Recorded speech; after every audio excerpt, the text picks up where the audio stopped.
This is Oscar Garza. Today is March 24th, 2002. I'm interviewing Mr. Jessie Nava for the U.S. Latino and Latina World War II Oral History Project. We're sitting in the East LA Veterans Center in Los Angeles, California. Thank you, Mr. Nava, for agreeing to be interviewed today. That's okay. My pleasure. I'm going to ask you some questions. We can talk about literally anything you want to talk about your life and your experiences in the war. If there's something you want to talk about that I haven't asked you, please don't hesitate to bring it up at any time. But I'm going to start by asking you about your early life. Where were you born and where did you grow up? I was born in Los Angeles on Mission Road, and the address to the house was 636 North Mission Road. We were a very poor family, and I had two sisters and two brothers. What year were you? What was the date of your birth? I was born in 1925, June 30th. So you are today, how old are you today? I'm 76 years old today. And at that time, a young boy, there were so many adventures that you could pursue. Like one of the things that we used to do was go swimming down in the Los Angeles River before they put the cement in. And then another thing we used to do, that if you wanted to hang around with what we used to call the big boys, then you had to do what they did. And under the Macy Street Bridge, there's a tunnel. And that tunnel goes from Macy to Olvera Street. And we had to walk in that tunnel without no lights, holding the wall. And they used to put one guy at the end at Olvera Street on the drain. And we had to come up at that drain and touch that man's hand or that boy's hand to let him know that you did what you're supposed to do. Then you had to find your way back to where you started. How old were you when you started doing it? Maybe 7 years old. And where were you in terms of the rest of your brothers and sisters? Were you the youngest or in the middle? I was about the third. You were right in the middle. And I remember my dad used to take us to Carnation Milk, and we used to take a bucket with us, and at Carnation Milk, they'd fill up this bucket with milk. And we had to carry it home, which is about 3 miles. And the thing was that there was more dirt on top of the milk by the time we got there, but it was still milk. Tell me about your parents. Where were they from? They were both from Mexico. And I remember my dad saying that he worked his way to the United States and that they paid a penny apiece to cross the bridge. Now, I don't know what bridge or where, but he used to work for the railroads. And then he was in construction, and he would never work for less than top wages. And he used to tell me, you know, whenever you grow up and you do a job, you do the best you can, because there's always somebody out there that's trying to take your job. If you're the best, you always have a job. And I have followed through with that all my life. So he did construction work, you said? He did construction work. And how about your mother? My mother, homemaker, they used to tell me that she was so good that she was no good. I mean, anybody could go and cry on her shoulder and she'd give you the rent money. Talking about rent was $12 a month, you know? And for the house that we live in, or the apartment, was a kitchen, a bedroom, and a living room. Now, if you try to figure out how all these kids slept in that house, my dad used to sleep in a cot in the kitchen. My mother slept with one of my sisters, or maybe both sisters. And then my brother and I, we slept in the sofa in the living room. And I'm going to tell you the truth, I don't know where the other one slept. I can't remember. But in those days, we also used to go to it was a big vacant lot. and there was a lot of like neighborhoods. Now we were always fighting each other, friendly fights, you know. But the thing was that on these days, on the Sundays, we'd all meet at the brickyard. And the thing of going to the brickyard was that there was a rabbit there. And this rabbit, we'd take, like, draw straws to see who was going to chase the rabbit that Sunday. And we chased that rabbit all over. Now, if the people that were assigned to catch the rabbit couldn't catch him, then he'd pass it on to somebody else, some neighborhood. Then you'd chase the rabbit. And then when we caught him, the whole thing was you had to feed him for a week. We never did nothing to the rabbit, but the idea was to catch the rabbit. And then you were the champions. Then another one was... Where was the brickyard? Where was it? It's on, I was on Mission Road and Daly. Mm-hmm. It's not there no more. And what did your parents meet here, or did they meet in No, Mexico? they in Mexico. And so they came together. Were they married already when Oh they yeah, came together? yeah, they were married. And one time my dad told me that he was working in the railroad in Arizona, and there was a real mean foreman. And that day happened to be, it had snowed all night, and it was still snowing when the foreman came and knocked on the door. I guess it was like a channy or some kind of a shelter. And my mother came to the door, and the foreman says, "Where's Mr. Nava?" He says, "He's having breakfast." And they were talking Spanish. And he said, "Well, I want him out now." And he started cussing my mother. Well, my dad got up and put that boy to sleep, you know? So then he was packing when somebody knocked on the door again.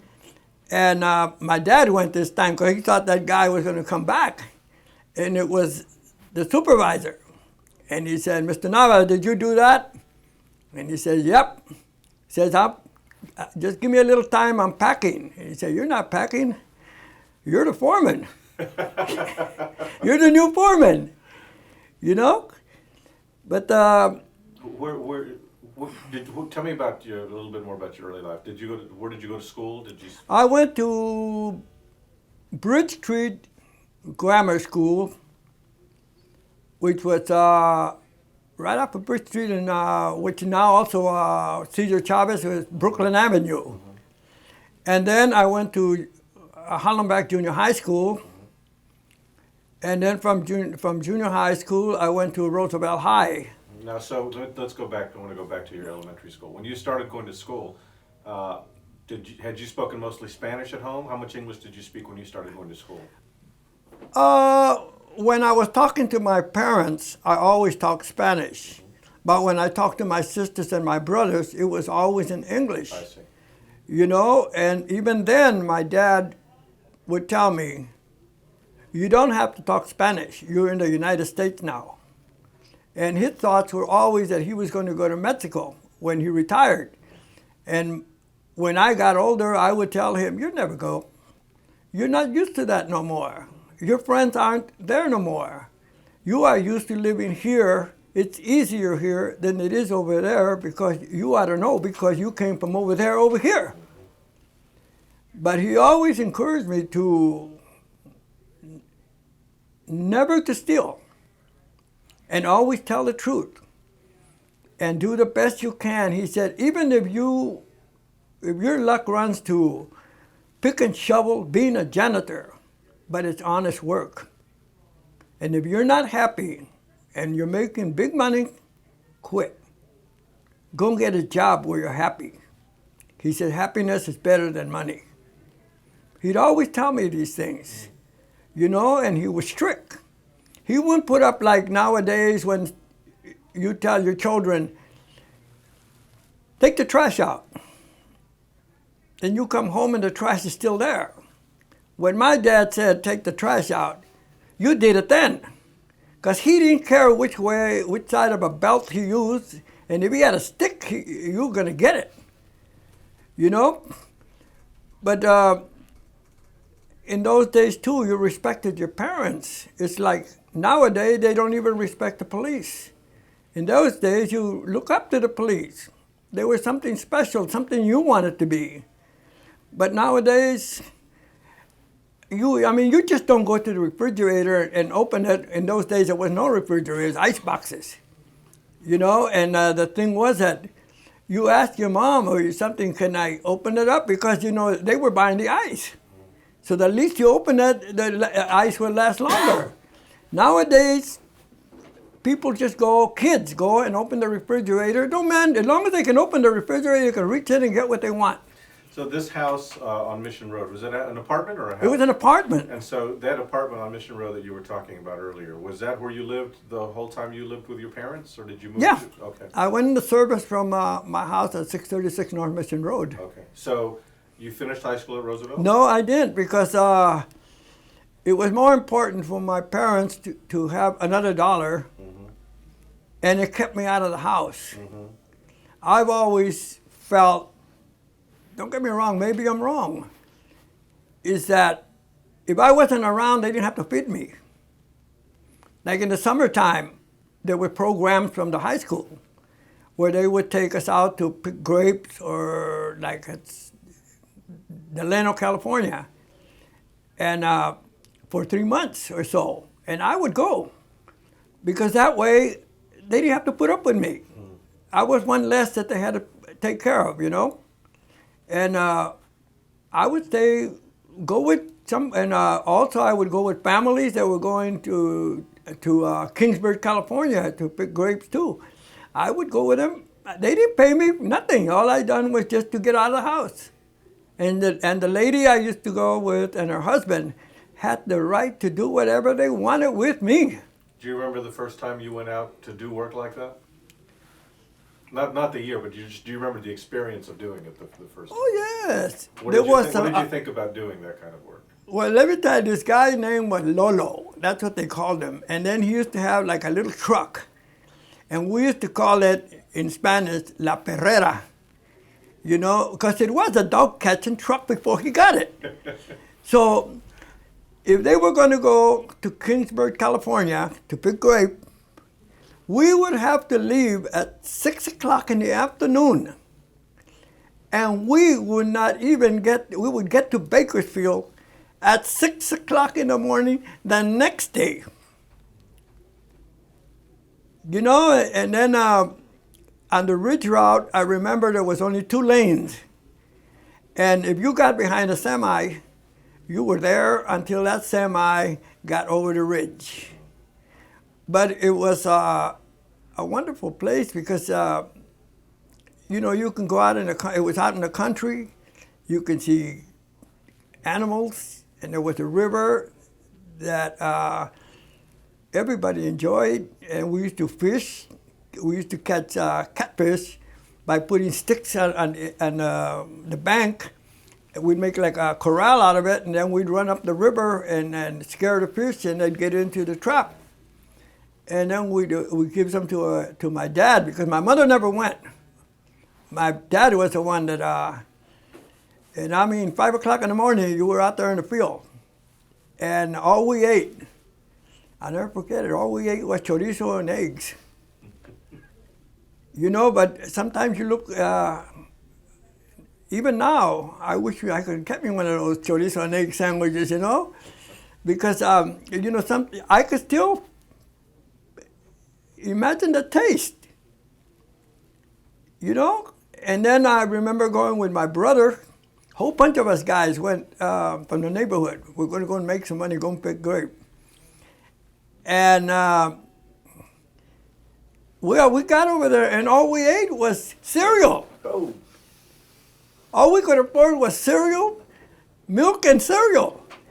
And then we'd go out to the fields, and one of the funny things was that we pulled a strike. And then the lady, when she used to feel sorry for us, she'd feed us. So when we pulled a strike, and her husband was the one that was doing the contracting, he says, okay, there's nothing wrong with the strike. There's also no food. And were these people Mexican or Anglo? Yeah, they were Mexican. They were Mexican people. His name was Filomeno. and his wife's name was Goyita. Now, Mrs. Goyita, every time her birthday came, I was obligated to go and knock on her door. I'd stand in front of her and I'd say, Goyita, muchos días estos, and I would have to kiss her hand. If she reported that to my mother that I didn't go, I was not outside for a week and I'd get beat every day. That's where they showed you respect. So now let's go back to when you were in high school. How long did you go to high school at Roosevelt? I went to the 10th grade. Mm-hmm. And there was three of us. A guy we used to call Shorty and a guy, Angelo, I think was his name, and Euben Perez, and me. And we were so good at breaking records that we had all the records, all three of us. And we would compete against each other because one of us would beat us, would win. What kind of competition are you talking about? Oh, we get from track to bars, but mostly it was on the bars and track. Mm-hmm.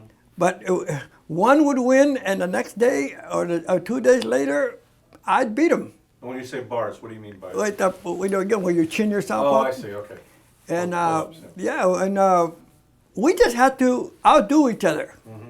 And nobody could beat us because it was like we had to do it. What was when you were in high school at Roosevelt? What was the mix of? Was it mostly Mexican Americans? Most of them were Mexican Americans. Mm-hmm. Mm-hmm. Mexican Americans, and they behaved like normal teenagers behave, not like now. Mm-hmm. Like now you hear about drugs and that they don't mind their parents, and that the kids had cars. It was very seldom that anybody had a car. And we used to walk. I used to live, like I said, on Mission Road, and I walked all the way to high school, or junior high, which was close, but it was 5 miles, you know? And I remember we had, like, going to high school at Hollenbach Park. We'd stop at Hollenbach Park. All the guys would would stop on top of the hill to look at the girls go by. So when you were in high school, I guess was the United States already involved in Europe in terms of what was going on there? At the end, before I left, the war was on, because that was in 1941, December the 7th. Mm-hmm. And so what was your awareness of the war that was going on? You know, when you're not involved in it yourself, it's just a word, the war, and you know what war means, but it didn't concern you that much, because at that time, I remember they had scrap metal drives, rubber drives, and I remember that my mother used to say, I'll save the grease. Later on, I heard that they used the grease to make ammunition, you know, and I remember that she used to have coupons to buy milk and meat, and gasoline was rationed. You had to have an A, B, or C ticket. And if you had a business or something, you'd get more, or you could get more gas.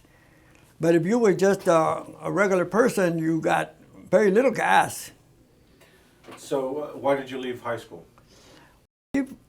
Because like I told you, that my parents needed the money. Mm-hmm. And so what did you do when you left? I went to work for Spriggs Liquor Warehouse. Mm-hmm. And I also worked for the railroad, because I've always loved the railroad. Maybe it rubbed off on my dad, you know, because I worked the steam track. I was a rivet bucker. I bucked rivets. I worked in the linen room, and the wheel. I think it was steam. I think it was the steam room. I used to love it. So did you travel a lot? No, all no, work it here? was in the Just- yard. just There in was the a UP yard, Okay. you know. Uh-huh. And but it was one of the things we used to do there because I was like a teenager, okay. So these big tanks, we used to have to clean them. We used to put a hose in it, a big 4-inch hose, and then you open the valve and steam would come out. And they had a valve on the bottom and say that the tank had molasses in it. Well, that steam would get the molasses hot and drain it out of the tank and go down the drain. Then we'd let it cool down a little bit and we'd get a hose and get inside and wash them out. But if the railroad ever found out what we did, they would have shot us dead. Because what we used to do, there was 3 of us guys. We'd hook a hose up and run water into the tank. Then we'd hook the steam into the tank, make the water lukewarm, and we'd go swimming inside.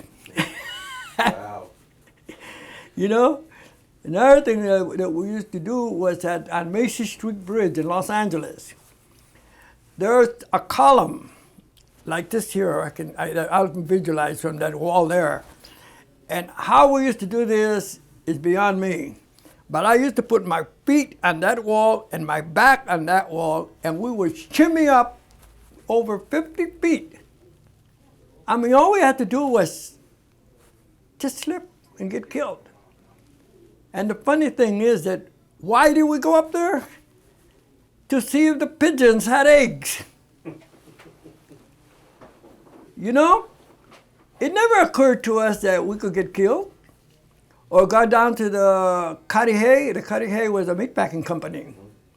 And we'd go down there and like we'd be sitting on the fence and then somebody would come up with a big bright idea. I'll give you a nickel if you cross the pen. And we'd get in there with those wild animals or whatever, and we'd walk right by them for a nickel. Go right across, but we didn't think nothing of it. So you were probably around, what, 16 when you left school? 15 or 16? I think I was 17, 17? 16, 17. I don't want to Yeah. speculate on really what age. So then, how did you come to join the service? I got drafted. You got drafted. How old were you when you got drafted? I think I had just turned 18. You had the mandatory. You had to go down to the draft board and sign up. So let me ask you this. You said you had some brothers. Yeah. Older than you? No, just one Adolf is One brother. older than me. And he's older than you. So was he drafted before you? Yeah. Do you remember him being drafted?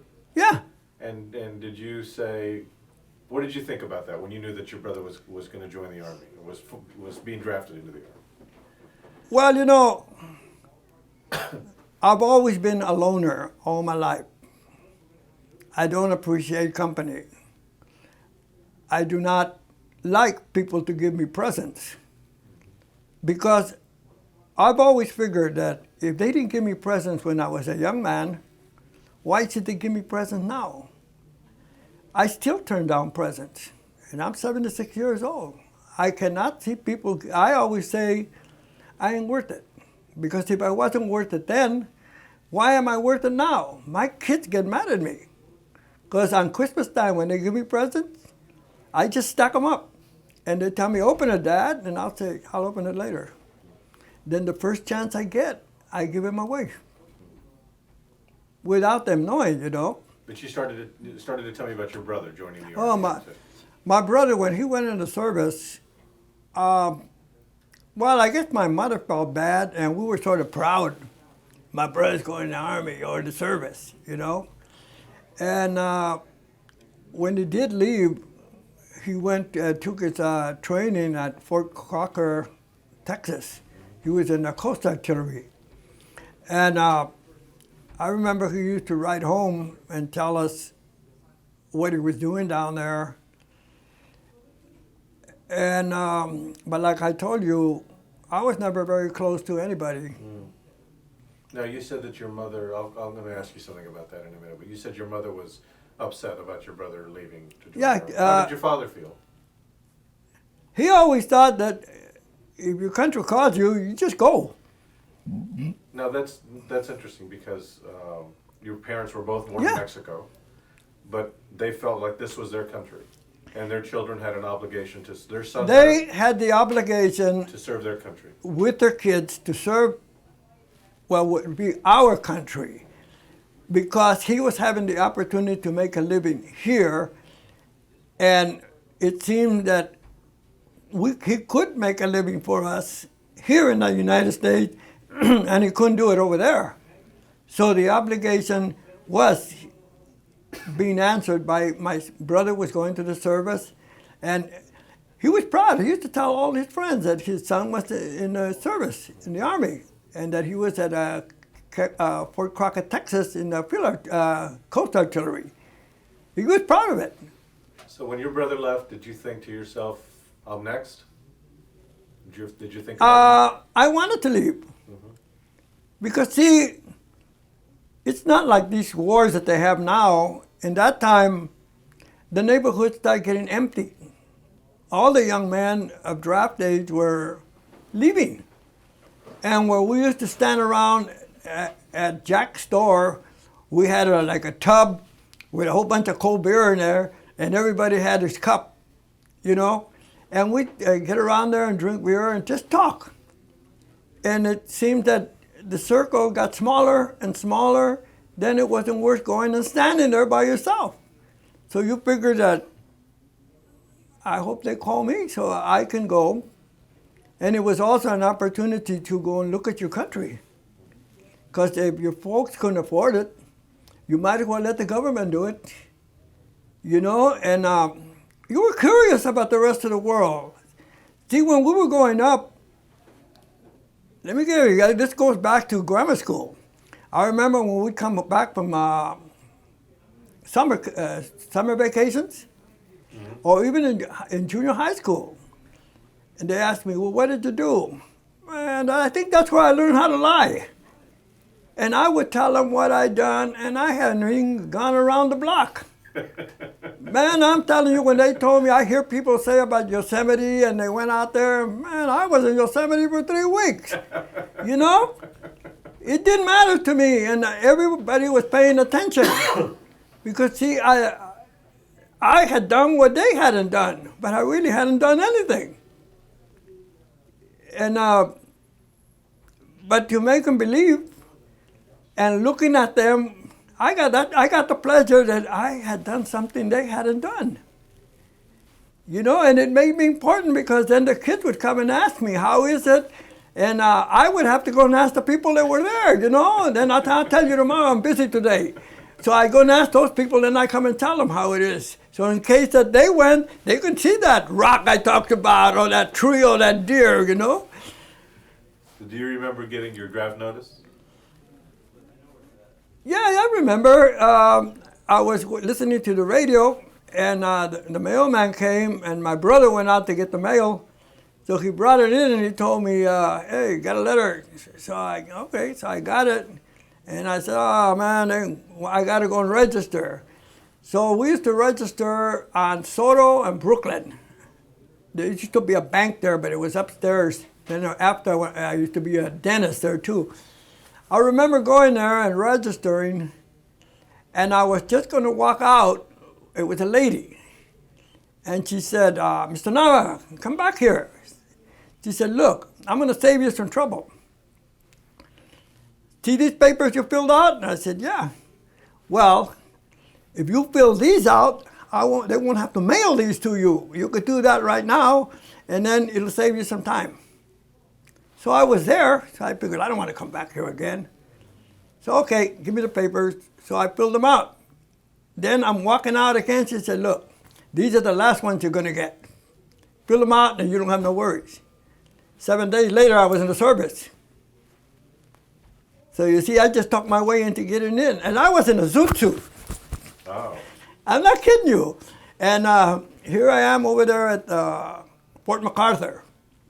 Well, let's step back from it. So Fort MacArthur was the first place you were sent? Yep, Fort Okay, MacArthur. so let's step back for a minute because you mentioned. So what? Do you remember what year that was that you entered, that you were drafted? What year was that? No, I don't remember. Okay. I don't But remember. You were 18.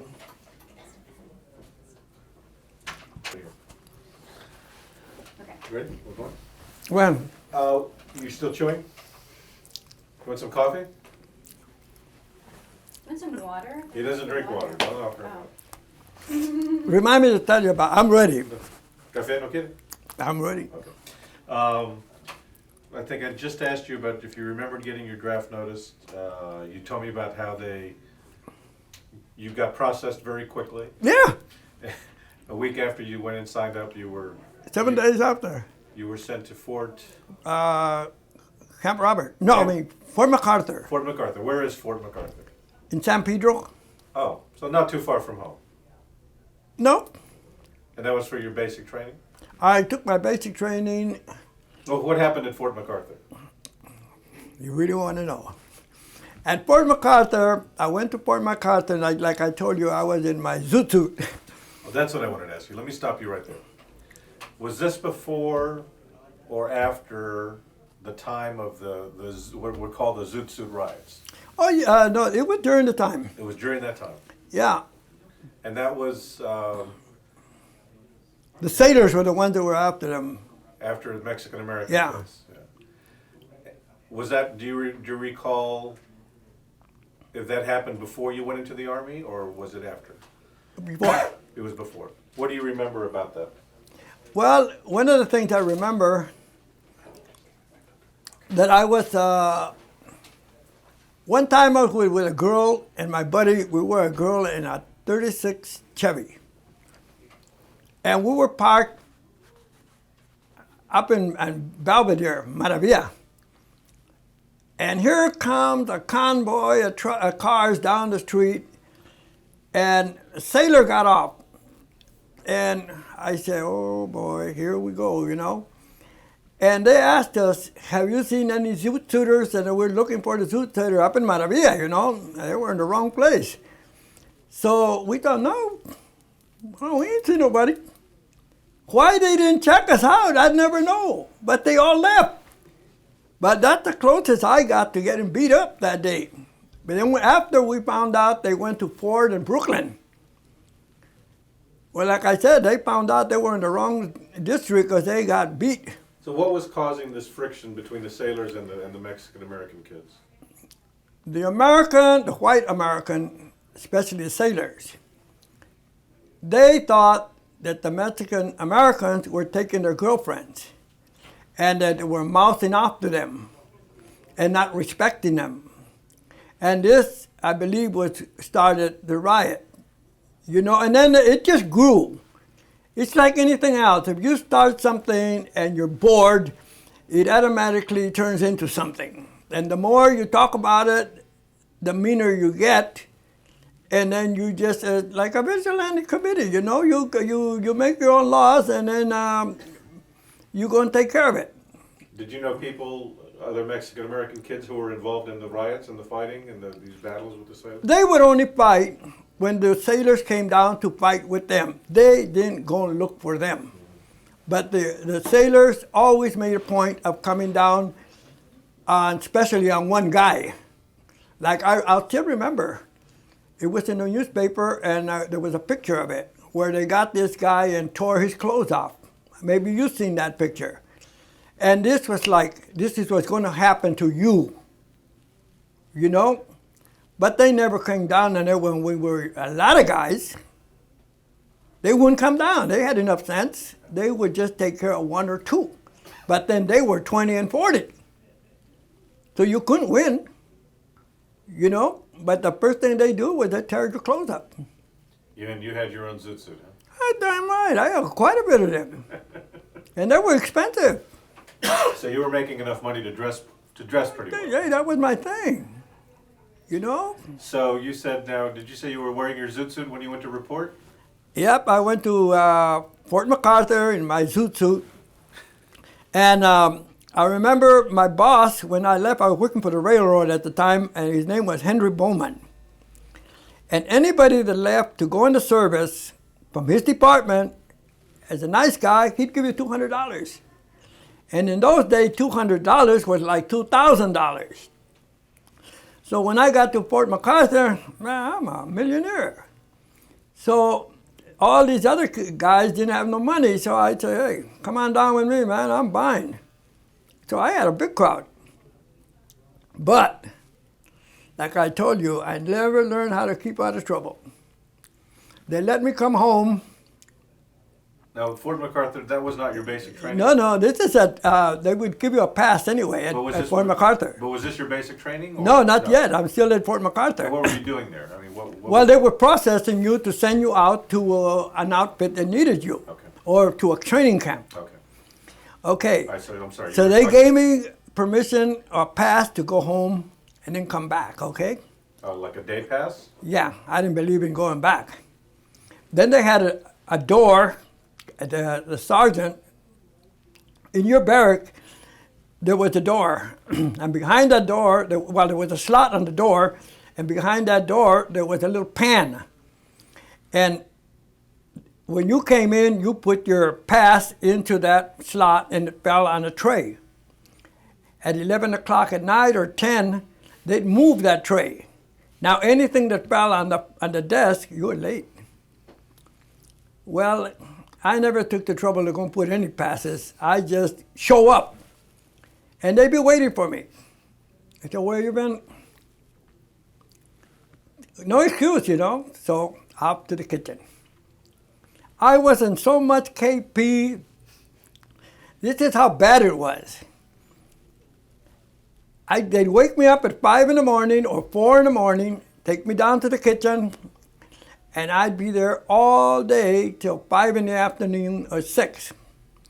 At 6:30 in the morning, in the afternoon, they would march me to the Red Cross to wash cups, coffee cup, till 10 o'clock at night.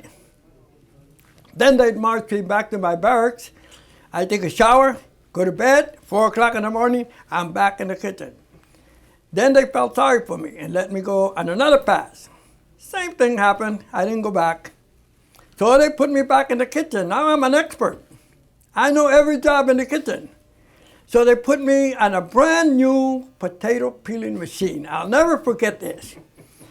Man, they were big rusket potatoes like this, you know? And the machine cleaned them now, no more knife, okay? So I said, boy, I'm having a lot of fun right here. So I made golf balls out of the big potato. I thought it was a joke.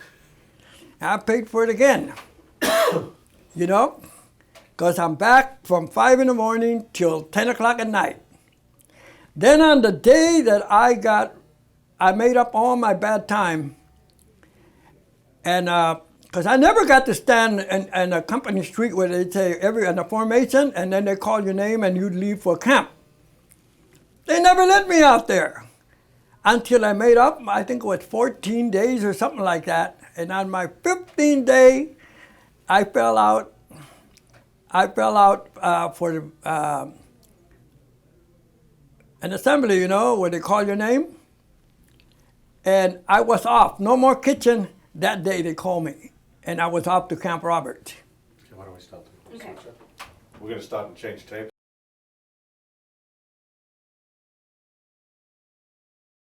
So you were saying after you finished your punishment, your kitchen duty, that you finally got sent somewhere else.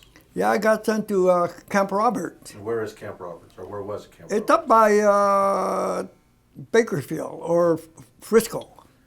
And so that was for your basic training. Yes, I would put my basic training. Did you get to go see your family before you left for Camp Roberts? Well, it was Camp Roberts was within driving distance. Mm-hmm. So like when I wanted to come home, I'd pay $10 and the guys would drive all the way down to, well, from Camp Roberts, they would drive to Los Angeles and we would get off at Pershing Square with the understanding that we would be there like at 6 o'clock in the afternoon Sunday to go back. I see. So tell me about life at Camp Roberts. How long were you there and what went on? Well, I forget what the training cycle was, but the thing was when I first got to Camp Roberts, they took me and put me in a heavy weapons company. Well, as you know, when you first get there, you don't know what a heavy weapons company is. So in the morning, I was assigned a barracks and a bed, so I went to sleep. In the morning, they wake us up. And the sergeant comes up and he says, I'm going to show you what your job's going to be. So he said, you, come here. He said, your job is to carry the base plate for this mortar. And I looked at that base plate and I said, this guy must be crazy. I'll carry that bunch of junk. It's about that big, about that thick. And you had strapped and you put it on your back. No, I said, that's not for me. So I waited around. I hung around all day thinking about it. So that night, I just went and got my barracks bag and decided goodbye. So I walked across the parade ground and I saw some soldiers there and I said, where's an infantry outfit? He says, there's one right there. And it was the 77 Training Battalion. So I went in there, I found an empty bucket, threw my stuff there, and went to bed. So in the morning, here's the good part. I got up in the morning and they had an assembly, so fall out, everybody falls out. So they're calling all the soldiers' names, And here I'm in ranks 2. And I said, hey, I raised my hand. I said, you didn't call my name. He says, well, what's your name? I says, I told him, just Nava. Your name's not on my roster. That's not, I'm a new man. So he says, they're all new. Well, that ain't my fault. I mean, that's your problem, not mine. I'm here. So he says, okay, you stay there. I'll straighten this thing out. Well, how they got my records, I don't know. But they ended up with my records at the 77th Training Battalion, and I got to stay. So you transferred yourself? I don't know how I did this. But I ended up in the regular infantry, and if ever an infantryman, there was no better training that you could have, to my knowledge, than Camp Robert. First of all, it looked like the good Lord decided that was going to be an infantry camp. So he removed all the trees, and there was no shade. And the training, you were, from the time you got up to the time you came in from the field, and a lot of times, in fact, every day when you came in back from the field, you'd have to go and read the bulletin board because they had night problems. That meant you were back out in the field.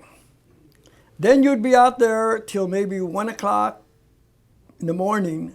Then it took you another hour or so, because they always marched the hell out of you. So you'd march back to camp and there'd be coffee and donuts. But see, if you had coffee and donuts, there'd be another hour that you were going to lose sleep. So it was either drink coffee and eat donuts or go to bed. So I always passed it up because I wanted that 1 hour sleep. And when you mess up, I remember once that the sergeant, they put the lights out. Then somebody got the big idea and took one of the shoes and threw it up against his door. And he came out and said, if this keeps up, I know how to take care of the problem. So he said, I don't want to hear this no more. So he went back in his room. A little while later, somebody threw another shoe. Now, he gets up and calls down to have the lights put on that barrack. They put the lights on. And he says, okay, you boys want to play? Got the game. So he says, okay, everybody fall out.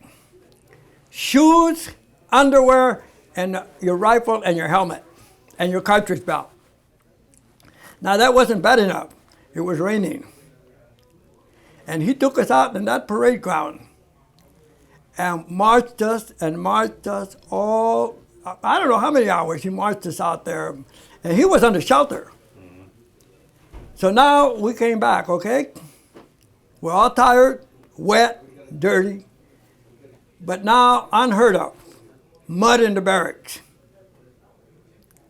So we had to GI that whole barracks all night. Then we got through sometime in the morning, Nobody wanted to lay down on the bed no more because if they did, you have to fix it. So we slept on the floor. But he never had that problem again. Weren't you mad at the guys that threw the shoes? No, no, because it's like a joke. It breaks monotony. So we're in your bunker, in your barracks. Were there some other Mexican Americans in your barracks? Yes, there was. Uh-huh. Not that many, Uh-huh. but there was. You know, and it was real friendly. Real. I think that's where you start learning that these are going to be your friends. If you don't get along with them, you're in trouble. So you had gone from a neighborhood that you had grown up in, primarily, almost exclusively Mexican American, and all. Now Oh, you yeah. find yourself, more of a mixed atmosphere, mixed. An adventure. An adventure. I always called it an adventure Uh-huh. because And you didn't have any trouble Did you have any No, trouble I'm one of adapting those socially or? I'm one of those guys that I can make friends with a Chinese that doesn't talk English. Mm-hmm. By sign language, I can get him to understand what I want. And in the same way, he can talk to me with sign language and we will get along. Mm-hmm. You know? Your sergeant that you were talking about a while ago, he was not Mexican American. No, he was German. Do you recall any training officers or any officers being Mexican American? No, they were all white. Yeah. So all the Mexican Americans were enlisted men, just Yeah, but Right. I never saw a non-com. grunts. Yeah. But I never saw a Mexican American non-com. Uh-huh.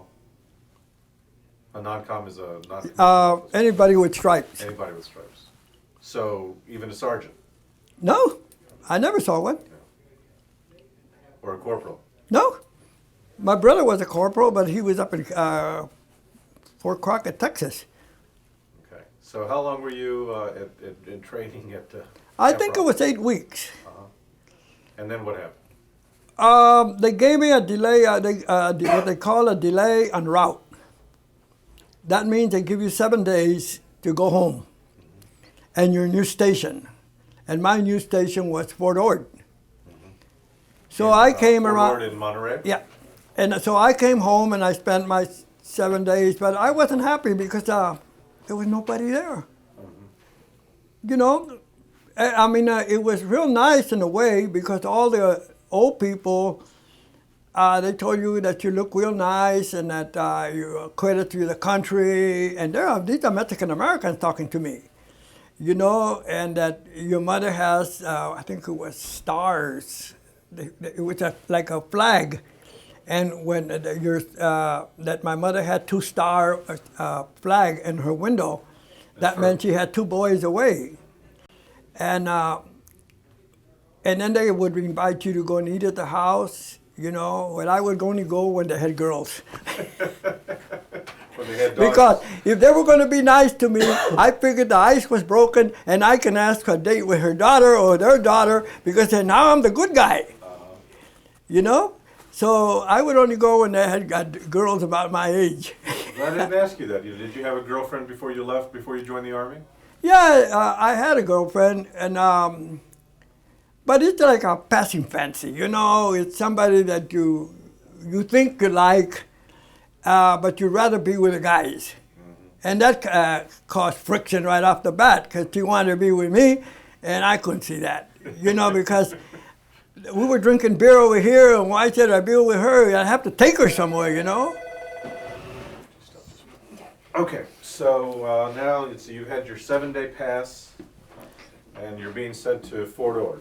Yeah, but I have a little thing to say that before I left. Go ahead. During the training, Uh-huh. you go to what they call an infiltration course. That's where they shoot live ammunition and you do the crawling and all that. Well, the night before, my buddy and I, we had gone to the PX and bought beer, and we were drinking beer there and just talking. And we didn't know they closed the place up. So him and I are talking, and we said, well, let's go and get another beer. There's nobody in the place, in the PX. You were still inside? Yeah, we were locked in, but we didn't know it. What was your friend's name? You remember? No, I don't remember his name, but here we start looking around and say, hey, there's nobody here. Well, let's take advantage of it. Let's go and get our own beer. So we went and started drinking and buying, just go to the refrigerator and get a beer. So hey, we stayed there. And then we decided tomorrow we're going to infiltration course, so let's take a couple of beers. So we got 2 beers apiece. Then now we're in the next day, okay? We're sick as heck to start with. We're hungover, but it's different. It's a challenge. You don't want to let your friends down. This is where the camaraderie, the friendship starts. You're not going to let your friends down. You don't care what happened to you, but you're going to be there. So we were in this infiltration course and bullets flying all over, okay? And here he's crawling right next to me on our backs. We're going through this barbed wire and bombs are going off, in craters. So I tell him, hey, I got a good idea. He says, what's that? Why don't we drink our beer? Who in heck is going to come out here and tell us we can't drink beer? So we opened up the beers and we got most of that beer all over us. But it was like a big joke. Here we are drinking beer where the bullets are flying, and I'm telling him, nobody's going to come out here and check and see what we're doing. And that was like a personal joke that we got away with. And like I always say, that's another time the devil got into me, That's a great story. So you go to Fort Ord for... I just went to Fort Ord, and when I got there, I remember that I was 2 days late. The devil got into me again, because I figured it out. 7 days I was home, okay? What could they do to me? Send me overseas? I'm going over there anyway. So they don't want me. I'm just a number, so I'm going to go late. So I did. When I reported, I told them I was reporting to my new station, and then they assigned me to a barracks. And no sooner did I walk in that barracks and they quarantined it. What they call was quarantine was that barracks and the men in it were assigned to be shipped out overseas. So then they assigned 10 guys to, they would take an order and go and buy what you wanted at the PX. Then they would bring it back, and then they would send till everybody got what they wanted. Then in the afternoon, they put us on a convoy of trucks and took us to Pittsburgh, across the bay. Well, I went over the bridge, and that early in the morning, they loaded us on a ship. And I remember going under the Bay Bridge, and you look at it like, I wonder if I'll ever see this again. See, you are now leaving the United States, and you know they're not going to bring you right back. So you wonder, will I ever see this again? And you sort of get sad, but then you just fall in with your friends, and days are just days. There's nothing to do. And I remember going... Let me ask you something. Before you left on the ship, after you got back to Fort Ord and before you left, did you get to talk to your parents again? Did you No. have any way of contacting them? No. They knew that you were... You were, like I said, you were quarantined. You weren't allowed to do anything. So did they know you were being sent, that you were going to be... They just knew I was at my new station, but they didn't know I was already shipped out. Oh. And where was your brother at this time? Fort Crockett, He was Texas. still in Fort Crockett. Okay. Did he end up getting sent, did he get sent to overseas? Well, by the time he was an instructor, so they didn't want to let instructors go. I see. But I remember getting a letter from him saying, I guess the war is going to be shortened because they're going to have 2 Navas over there. And what happened was he got as far as Frisco, and the war was over, and married men with children were sent home. Okay. And so they sent him home. All right. That's the closest he got, Frisco. Okay, so I didn't mean to interrupt you, but I just wanted to ask you about that. So now you've been shipped out from Pittsburgh. How long was did you know exactly where you were going? Nobody knows where you're going. But the ship went out and we were at sea. I believe we went by Hawaii, and we ended up also at New Caledonia. And then from New Caledonia, I remember going out, and on the ship they had battle stations. And I just happened to be on the deck at the time. And it was the most amazing thing to see a submarine come out of the water. And I said, oh my God, this is it. You know, because they used to call the armed guard, I think they had a 5-inch gun on the deck of the merchant ships. And I saw them running up to the gun. It's like training. We didn't know it, because this big submarine comes up out of the water, and then they start signaling with lights, and then they put a launch over with provisions, I guess, and they send it to the submarine. And it was the strangest thing of how you could die, because you could just see that submarine go under the water and then the water. And I said, some of the boys that got killed didn't even get to see that submarine. But it's an eerie Now, was that an American submarine? Yeah, it was an American submarine. And, well, we didn't know it. I mean, how would you feel if you're in a troop ship, then this thing comes up out of the water, and oh, my God. Do you remember the name of the ship that you were shipped out on? No, I don't know whether it was a Walker. I think when I came home, it was a U.S. General Walker or the U.S. General Walker when I left. Do you remember how long the crossing took? It took a long time, and you sweat every day of it. You know, How did you going overseas and you hit rough water. Say you go up to eat, and guys are throwing up right there where you're eating. Then you go down in the hole, and there's hundreds of people in that same hole with you. So you can never imagine the stink of sweat and vomit. And never bothered me. Maybe because I come from the neighborhood, I don't know. And I remember stealing oranges or apples and taking them down to the hole and eating. And guys were pooping up right there, and it didn't bother me, you know. But if one guy pooped up, you clean it up, okay? But then 2 guys pooped up, and you clean it up. But maybe 50 guys would poop up, and I mean, we were always cleaning, and always stunk the same.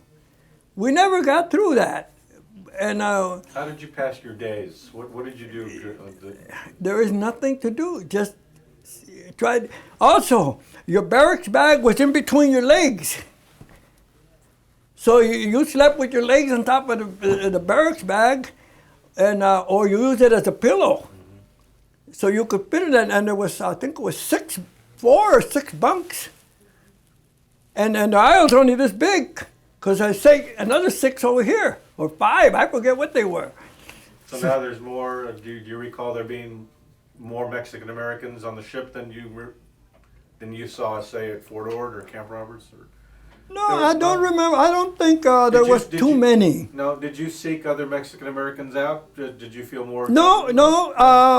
To me, it didn't make any difference. Mm-hmm. If you're American, you're an American. It don't make no difference. Like a black, at that time too, there was no blacks. Mm-hmm. See, they wouldn't allow blacks into combat.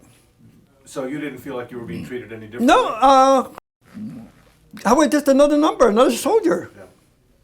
So the crossing took weeks. It looked, well, yeah.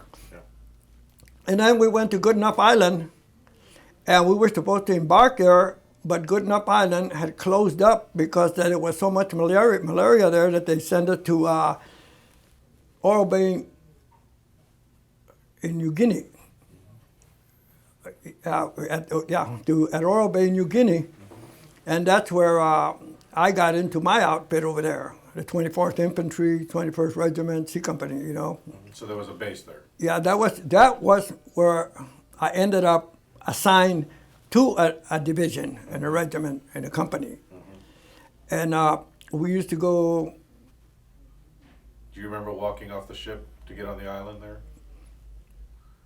No, but it's strange things happened that, like miracles.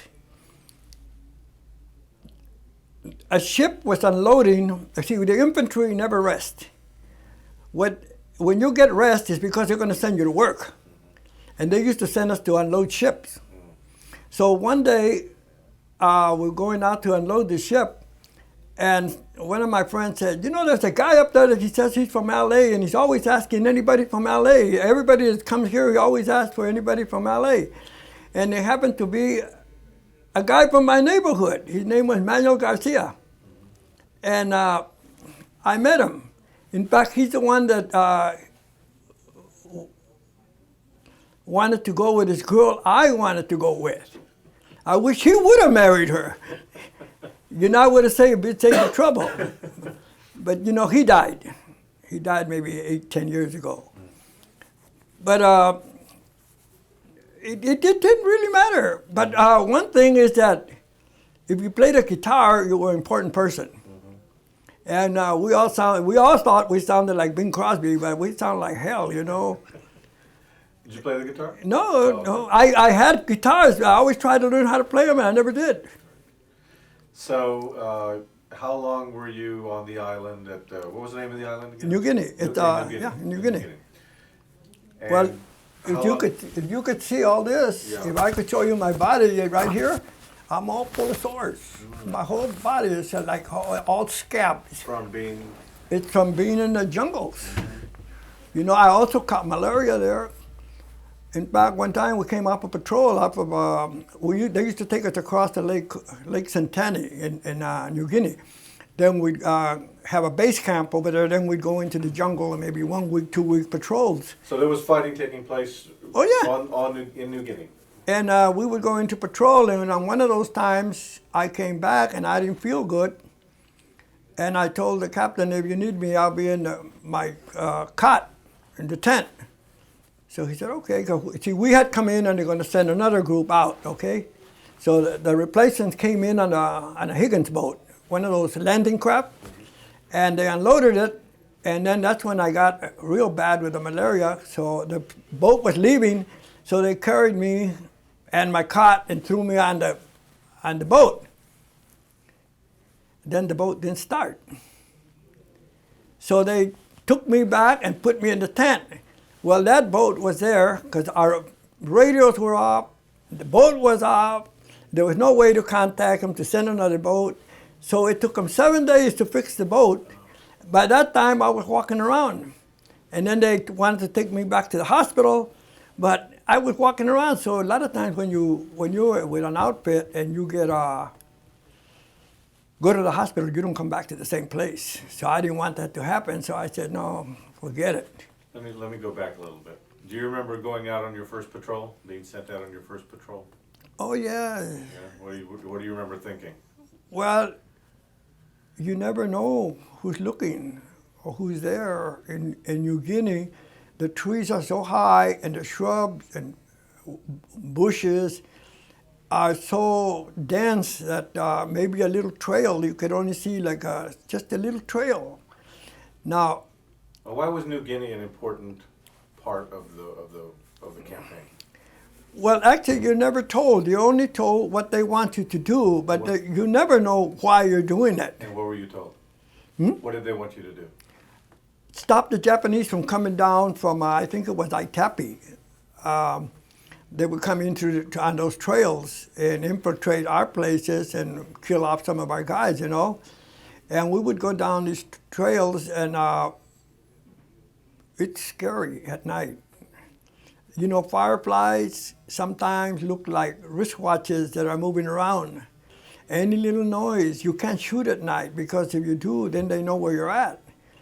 Then they could just sit back there and put mortars on you.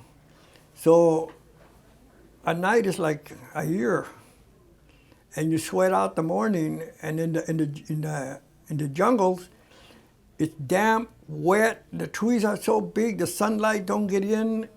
And then you meet the natives on the trail sometimes, and that time they're bow and arrows. And I mean, they had them pulled back to let it go. And you had to find a way how to let them know that you were friendly. And the way to do that was to get a pack of cigarettes, real slow, pull it out, and then light it. And they knew what smoking was, So you light it, and you let some smoke out, then you throw a cigarette at them, and point, universal language, pick it up and smoke it. And sometimes we'd throw a cigarette on the floor, we'd pick it up, and we'd do like we were smoking. So then we give them a pack of cigarettes, then they pass them around, and we light them, then we become friends. You know, but it was just like being in Africa. When you would be sent out on patrol, how long would you be out for? How long will I be gone? Yeah, how long would you be? Would you go out on a patrol and then come back to camp, or I mean, how did that? Were you We come back to the base camp. to the base camp? But how long? If you were sent out on patrol, how long would you be gone before you came back? 1 week, 2 weeks. And one of the strange things that happened there, I had one of the men that didn't want to go one day. And he kept, I don't want to go now, I'm going to die. If I go, I'm going to die. And I said, you're crazy, how do you know you're going to die? So he kept it up, he'd even cry. So I went up to the captain and I told him, you know what, I don't want to take, what's his name? He's going to be more of a problem to us if we just take him. Why don't you let him stay here, and put him to work? But I don't want him. So he agreed. So I went and told the guy, you can stay. They're going to put you to work, pal, but you're not going with me. But Were that's you okay. a platoon leader or? I was like a sergeant without even knowing it. I don't know why they took for me to do these things. You know, they'd say, take over, you know, and I do it. So we went, and I came back maybe a week and a half. And when we got back to camp, the first guy we met, I remember he said, you ain't going to believe what I'm going to tell you. In December, the guy didn't want to go with you. I said, yeah. He said he's going to die. Well, he's dead. How could he be dead? He didn't go nowhere. He stayed here. He said, well, I'm going to tell you what happened. He went out, he was in the garbage distal, and he put the garbage on the little rowboat, took it out to the lake, and was dumping it over when he fell over and didn't know how to swim, and we never found his body. But he did die. He was right. Do you remember your first action? It was in New Guinea. In New Guinea, some Japs had come down. Were coming down to. I don't know where they were going, but we were supposed to stop them. And some natives came and told them that some Japanese were coming down the trail. So we set up an ambush for them, and we got them all. And I mean, it's like winning a trophy. You know, like a lot of people in the movies, they show where they shoot some guy and they get all nervous and cry. Hey, we were happy. You know, hey, look what we did, you know, and then you get to search them and see what the hell they got on them. And that's how I got those pictures, those two Japanese pictures. I took off their bodies. And then after, like now I figured, I wonder if they were married, or I wonder if they had a family. I mean, they're just as human, even though they were the enemy. I was never mad at them because they were sent there the same way we were, to defend their country. Did We're fine. you okay?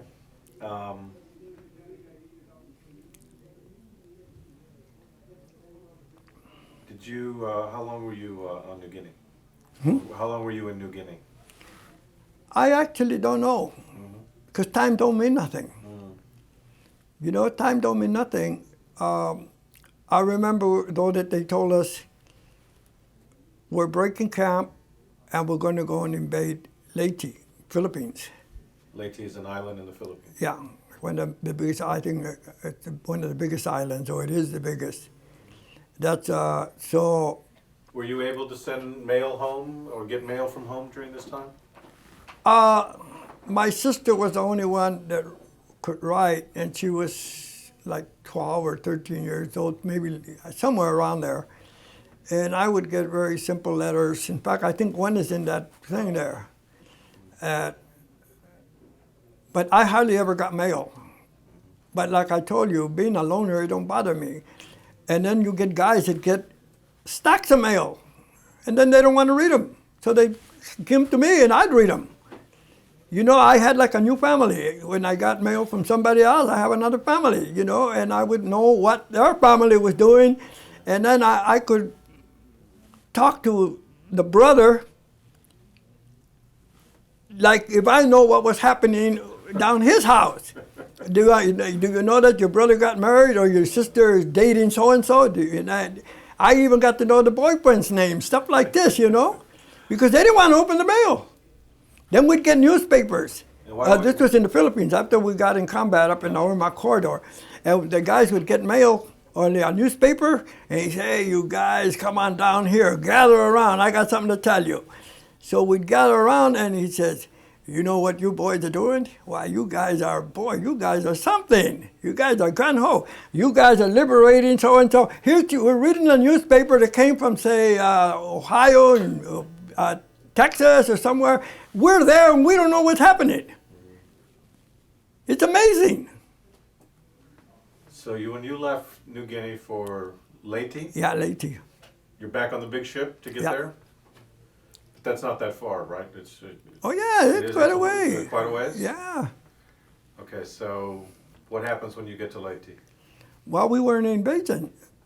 We weren't into the Tacloban. We went into Tacloban, and then we went up to headed towards the mountains because the Japanese learned not to fight you on the beach no more. Now they knew better that we had to fight them in the mountains. So General Yamashita, he was in charge of their army, and they were up in the Orma corridor. And I'll tell you one thing, they kicked the hell out of us. But in the end, that one time, I think, I got that statement over there, we were up 63 days, and that's without taking a bath. So some of the strange things that you do, say that you're a new man and coming to the company and I am short 2 men or 3 men on my squad, so they're going to give me 3 men. Okay, you come into the squad when we're up front, okay? So here's chow time. Then you tell them, "Hey, you 2 guys go and get your chow and you come back here and report to me, and then I'll send 2 more men to eat." So they would go, okay? But by the time they left, we went and dragged those 2 dead Japs and we put them down. Now they're all full of nuggets, okay? So we'd sit on them. We'd sit on them. And when these guys come back, they're green. They see what we're doing. We're sitting there. We're coming out all over, and we're sitting there. And I say, "You guys better eat because, just eat because I got a job for you to do." "No, I'm not hungry." "Hey, you don't want to throw that food away. You don't want to give it to me." That was the purpose of it, of getting the food. But we would go to the extreme to go and get 2 dead Japs and sit on them, pull the nuggets just so we could get their food. Do you remember, and this probably happened actually when you were still in New Guinea, do you remember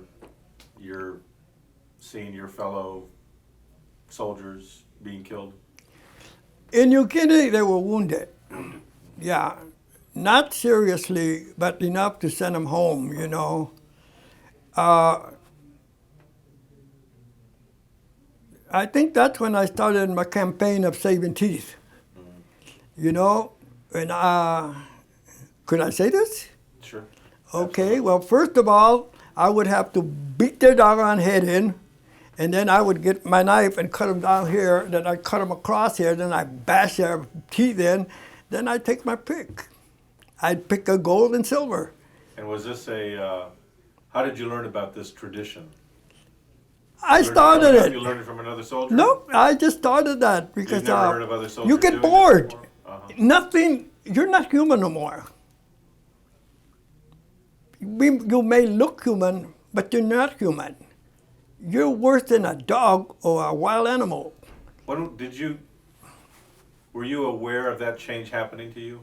Or did you feel like No, I felt you were becoming a different person? No, I felt that I was enjoying myself. I had something to do. Like in farther up, this is in the Philippines, the guys, we'd be having a firefight, okay? And then somebody would hire, "Hey, Nava." And they, "Yeah, what do you want?" And he said, "You see that 3rd hole out there? there's one with a lot of gold in there, man. You better go and get him for somebody else. Because the other guy started after I did, you know. So I'd say, okay, now bullets flying all over the place. And I'd crawl down there and I'd say, wow, here's a good one, you know. It's like picking a ripe orange. So these were your souvenirs. Yeah, they were, well, I called them my good luck pieces. Every time I went to the hospital to visit my friends, I would take some teeth with me, and I'd give them to them, and I said, hey, man, it's a good luck piece for you. So tell me more about what happened in Leyte. You said you were. I was captured in Leyte. You were. Tell me again. I'm sorry. What did you say? You were. I was captured in Leyte. You were captained. We were fighting, and the company, it was a frontal move for the company, and I always wanted to get in front. I was always nosy. I always wanted to know what was happening. So I remember running down this trail, and I thought the company was behind me. So I'm running, and I see that there was a lot of firing, so I saw there's a hole, and I jumped in the hole, and then 4 other guys jumped in. And I remember telling them, what are you guys doing here? And they said, well, we're with you. With me? They weren't from my company. So what happened is that the Japanese had let us through, and then they cut us off. So then they came up, and then I said, okay, how much ammunition do we have? And we only had about 7 shells between 5 guys. So there's no use fighting. So the guy said, what are we going to do? And I didn't know. So I said, well, give me a minute, you know. And then I said, well, do what I do. So we got the weapons and turned them upside down and up and down, you know, so they could see we couldn't shoot. And then they caught us, you know. And that's how they stuck me with a bayonet here, and they stuck me in my ankle. And then they hit me on the shoulder, they spit on me and kicked me. And then they hit me here. And since that time, it's the time that I say that I lost my ability to spell. Now I can talk, I can read, but I cannot write, except like my name or my phone number. And then sometimes I can't do that. So you were a prisoner. Yeah, but here's the strange part, that I was only a prisoner of my way of thinking. I don't know what time means, but I always tell everybody it was 20 minutes or 30 minutes. And this Japanese, they wouldn't stop beating us, but this one officer, I guess he was an officer, he kept hollering at them to stop. And I always said to myself, maybe this guy had been to the United States. I don't know. But he kept hollering, and the firing was getting heavier. And he finally got him off of us, and then he got him pointed down a road, and he said something, and they started going, and then he just looked at us. And he left. And they left you there? They left us, and they left our weapons there. With your weapons?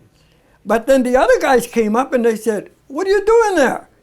And I said, wait for you. Because, you know, and then I told the guys, I don't want you guys to say nothing because nobody's going to believe this. You know, my wife, I was married to her for 50 years and I never told her. At that moment, when they captured you, you actually surrendered, essentially. Yeah. What did you think was going to happen to you? That's the first time I ever thought I was really going to get killed. You know?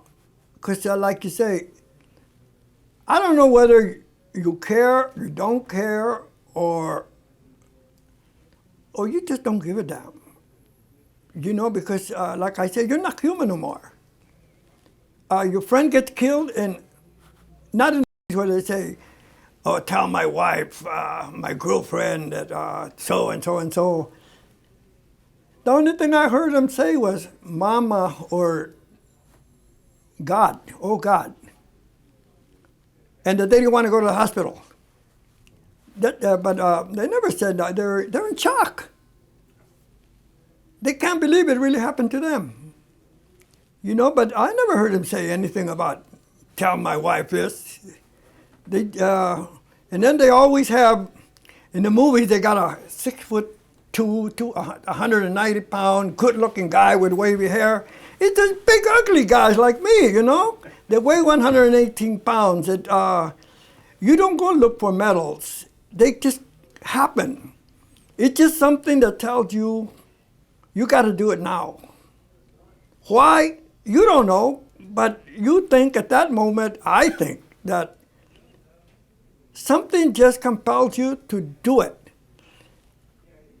And you do it, and you live through it, and then the guys will tell you, are you crazy? And you don't see nothing big of what you've done. You just did it because you think at that moment it should be done.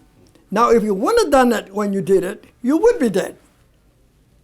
Because later, even now, I think, a lot of times I would never send a married man because they had a responsibility at home. This is my way of thinking. I don't know if it's true. I always figured they had a family and a wife.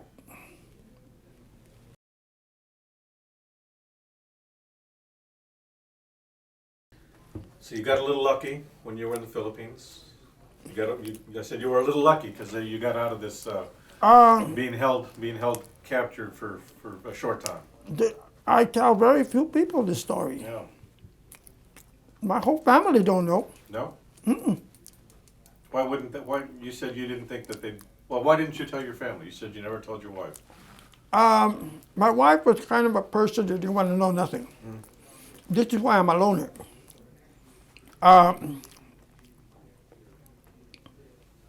It's hard to explain. Never told your kids? No. Like I'll tell them that I'm coming here, and I show them my medals and stuff, and I tell them that this is for them. When I'm not here, you can say this is what your dad did for his country or your country. I want you to be proud of it. And if they ever ask you why you never went into service, you tell them, I serve your time. I serve time for all my family. Because I will never want them to go through the hardships I went through. Did you have sons? Do you have sons? I have 3 adopted sons. And were they, when the United States was fighting in the Vietnam War, were they at an age where they could have been drafted, or? Yeah, I believe so. Uh-huh. One of them was, at least, as I know. Yeah. Was But they didn't get drafted. But you didn't want them to go. I would prefer them not to because, like I have my grandson, he's in the Coast Guard. And I'd advise him not to get married before he left, or on one of the times that he came home. Like he did, but I saw some of those young ladies that followed their husbands, like at Camp Robert. See, it puts a worry into the soldier. You're not 100% there. You have to have, in combat, you have to have a mind, a fighting mind, a mind just to take care of you and your men, and nothing else. You can't worry. That's why I would not send a married man, because he would stop to think. You know, shall I do this? In that little second, shall I do it? He's dead. Well, a single guy, you tell him, hey, I want you to go with me. Okay, boom, he's gone. He didn't ask you for why, he just go with you. And I never send a man, I'd always go with them. Let's go back to the Philippines. So after that incident where you were briefly captured and then you were let go, how much do you know how much longer you were in the Philippines and how much more? Oh, I was in that was in Leyte. I went to Lubang, no, Mindoro, Mindanao, and Lubang. So I was in about maybe 4 invasions, 5 invasions, I don't know, of the islands, you know. So, but like they say about the June 6th invasion of Paris, of Europe. Well, it was one heck of an invasion. But all of these smaller ones, you get killed anyway. You get just as dead as that, you know. Did the longer you were there, did you feel like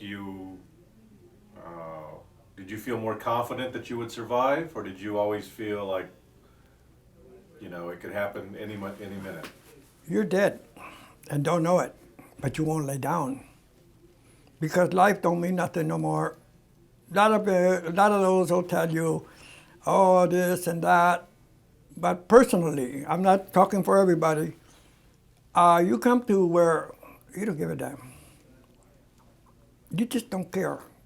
You are fed up with, you don't sleep, you don't eat right, you're always on the go, you're always being told what to do. You have to tell the men what to do, and if they get wounded or hurt or whatever, you feel responsible, but you know you're not because they told you to have it done. So this is like, I got all the guys that nobody wanted, goof out. But then I would tell them, look, I'm your last chance. My name is Nava, and you're with me.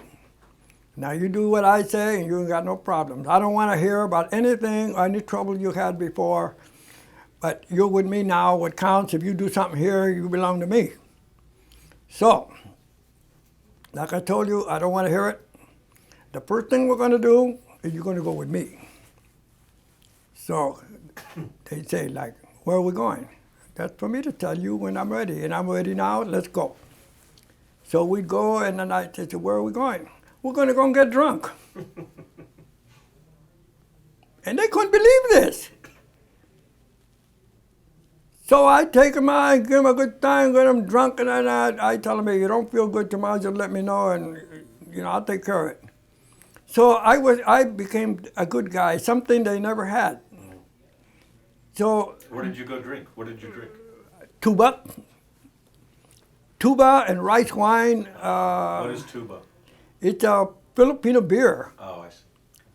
In fact, in New Guinea, one time we found a warehouse, a whole bunch of sake.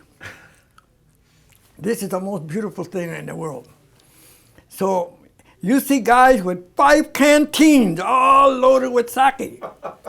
So we're drunk every day. Finally, the captain, he couldn't put up with it no more. So he had an assembly, here we line up, and he says, okay, all you guys, I want you to empty your canteens. We were almost crying, and we're empty our canteens, and then he says, okay, now we're going on the 20-mile hike. This is in New Guinea. Out in the jungle, hotter than hell, and we're all half drunk anyway. No water. And no water. So we get out wherever we went, and here we're marching back, and when we got about 2 miles from the camp, or maybe more, we started seeing smoke. And I said, hey, that's where we're headed. That's where we're at. I wonder what happened. So when we got close to the camp, we said, oh no, they couldn't do that. What they did, they burned it down, and they blew all those bottles up and everything, and then the captain said, all the booze is gone, except I got mine. You boys are out of luck, So the entire time, you said you were, leading man on patrols. Did you ever have what we would call now a racial incident, where somebody would say, you know what, I'm not going to pay attention to that Mexican guy. I'm not going to take orders from a Mexican. Only when I was in the hospital. What happened? You were in the hospital for what? I got wounded. I was at the hospital at that time, and this orderly kept going in. He would say, hey, Mexican, talk Mexican.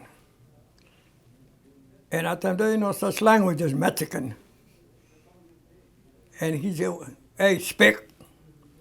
And my cot had 2 clipboards on it. One said John, I don't know what the last name was, and another clipboard had my name on it. And one day I questioned it. And he said, well, you're not staying here. That's why this other one is here, but we're going to move you. But every time they came, they called me John. And the only time that I was called Jessie was when they had me do a stool test. And then they called me Jessie.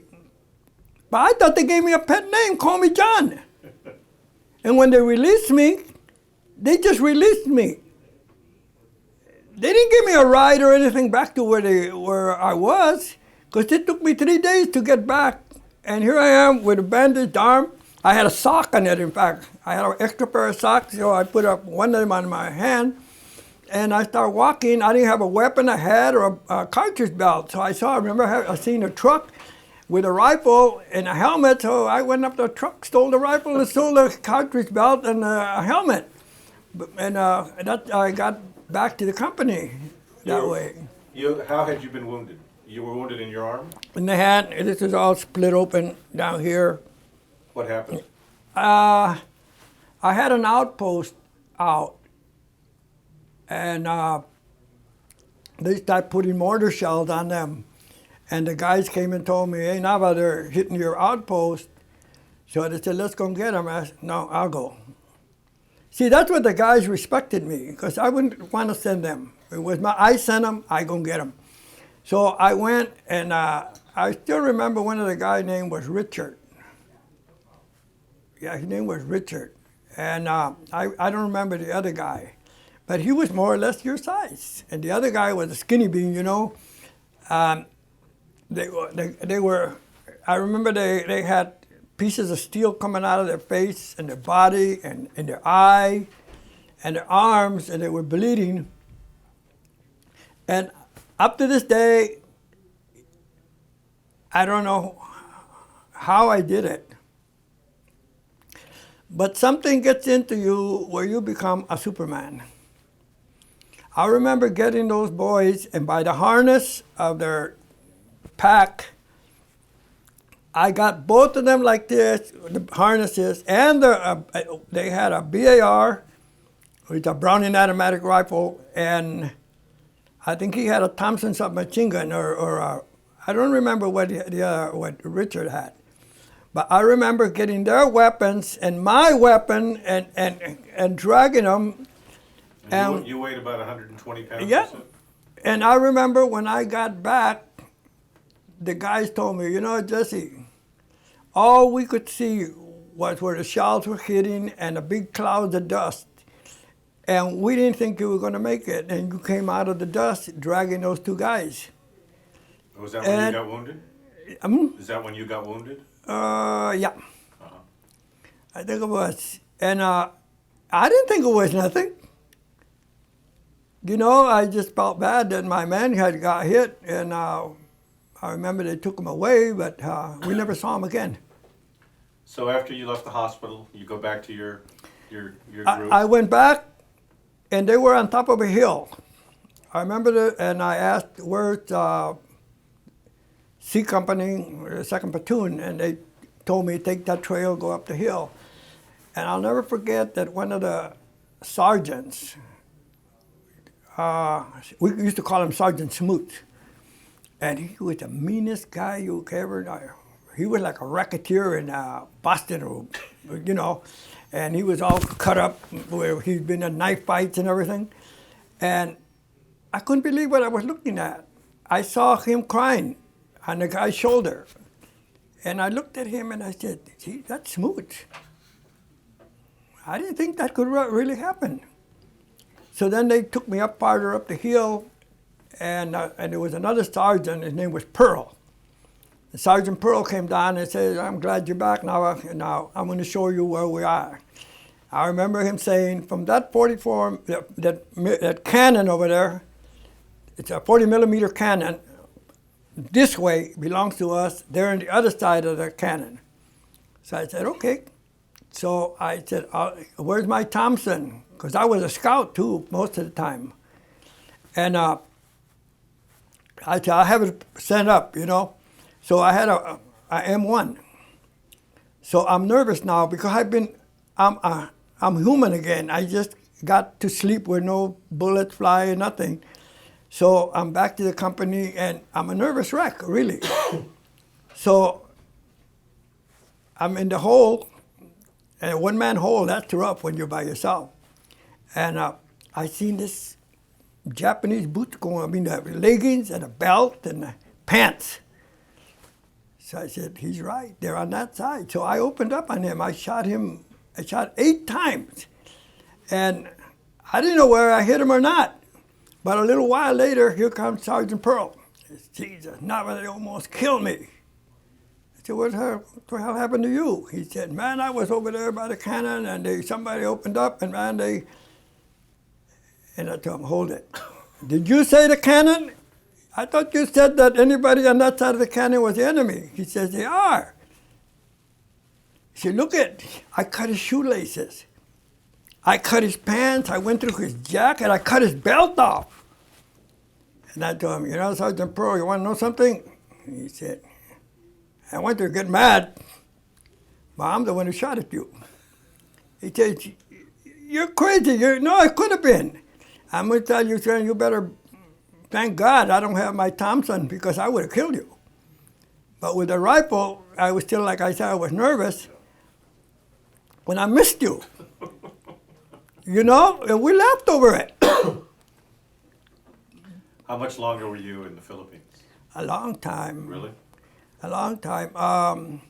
One time we went into a valley because they told us there was a concentration of Japanese down there, and they let us get into that valley, and then they opened up on us with mortars and artillery and machine gun fire, and we were losing guys. So we had to get up out of the valley, and we had to climb a big hill, I remember. It was a little trail going up. And here we're going up this trail, and a Japanese plane comes, and he's going to strafe us. We're in a straight line, and he could have killed a whole bunch of us. And like I said, there is a Lord. You get to where you believe this. And we're going up this trail, and here comes this Japanese plane leveling out to strafe us going up the hill. And not out of nowhere, these P-38s. Where they came from, I don't know, but I was glad. And just as he got his nose down to fire, they fired on him. And then he saw there was 3 of them, so he turned up. And I don't know if they ever shot him down, but we went over the hill. Now,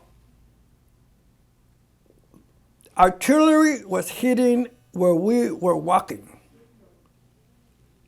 I want you to hear this because you ain't gonna believe it either. And it didn't go off. Mortar shells hit right like in front of you, and they didn't go off. The only ones that went off were the ones that were hitting the side of the hill where nobody was at. We went over the hill, and the artillery kept following us. But all the shells that hit where we were bounced. And they make a different kind of a noise when they're turning sideways. Mm-hmm. And they would go and maybe hit again, and they wouldn't go off. But maybe then they'd bounce again and hit, and then they go off. Yeah. But none of the shells. A lot of times I question, like they say, were they duds? Mm-hmm. Bad ammunition? Mm-hmm. All of them? It's impossible. But that really happened. When were you still in the Philippines when the Japanese surrendered? No, I wasn't. I think we were getting ready to make the invasion of Japan, because I remember going to a couple of lectures of, that they were getting ready. They were getting everything ready to go and invade Japan, and I was one of the first to get to Japan after the 11th Airborne, I think, was the first ones to go in there. In fact, I was in the 11th Airborne for a little while when I was at in New Guinea at the 7th Replacement Depot. The Airborne were across the road, and we didn't have nothing to do because we were in a replacement depot waiting to be assigned to a division. So we used to go and do training with them. So one day, my sister wrote to me, and we out and we inserted another one that said that he was my cousin, a guy named Manuel Osuna.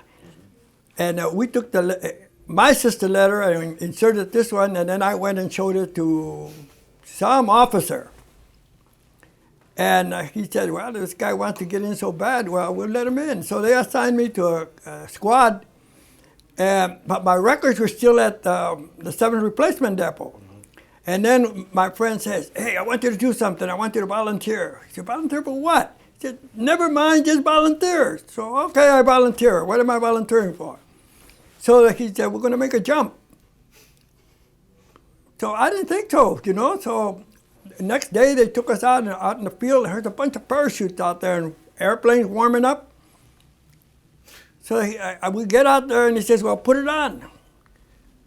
I never took no training. I don't know anything about putting on a chute. So they put the chute on me. And when you're fully loaded, you can't walk. You walk like a duck. And then they have to help you up in the plane. So we're in the plane now, we're flying. And I thought, where are we going? Don't worry about it. You just do what I do. I said, but where are we going? What are we going to do? Don't worry about it. Just do what I do. So we're going a little farther. Come on, man. You tell me what the hell we're going to do. So we're going to make a combat jump. This was, now where were you now? In New Guinea. New Guinea, okay. So what the heck is a combat jump? Don't worry about it. So he says, a little green light's going to go on there, and then, we'll be standing up, and then when they say hook up, you get your cable and hook it on the static line, you hook it on the cable. And then they have a count that they count up, and he said, you're going to be in front of me, so I'll be pushing you. So I said, okay. So now we're standing up, okay? And the jump sergeant, or whatever he was, he's looking out the door, because the door is open. So then the line goes up, and I'm still there, say, well, what is the combat jump? He says, 500 feet. Holy Jesus Christ. I said, are you crazy? He said, no, just do what I do. So I said, well, okay, let's go. Here he's pushing me forward. And when I got to the door, he just pushed me out, and he followed me out. And what happened, I landed on, they said it was a Japanese motor, airplane motor, and I landed with my foot like this, and it twisted it. And I got it about that big, you know, so they took me back. And not to a hospital, to a clearing station, and they just wrapped my foot up, and they told me that you could stay with the airborne, but if something happens again, you might have a serious problem. Right. It's your choice. So I went back to the 7th replacement depot. My records were still there. They didn't even know I was over there. You know, so that's not in my discharge. So when, do you remember where you were when you heard that the Japanese were going to surrender or had surrendered? No, I got a lot more to tell you before that. Okay. We have 20 minutes. Yeah, we've got about 20 minutes. So Okay. I've got a lot more to ask you.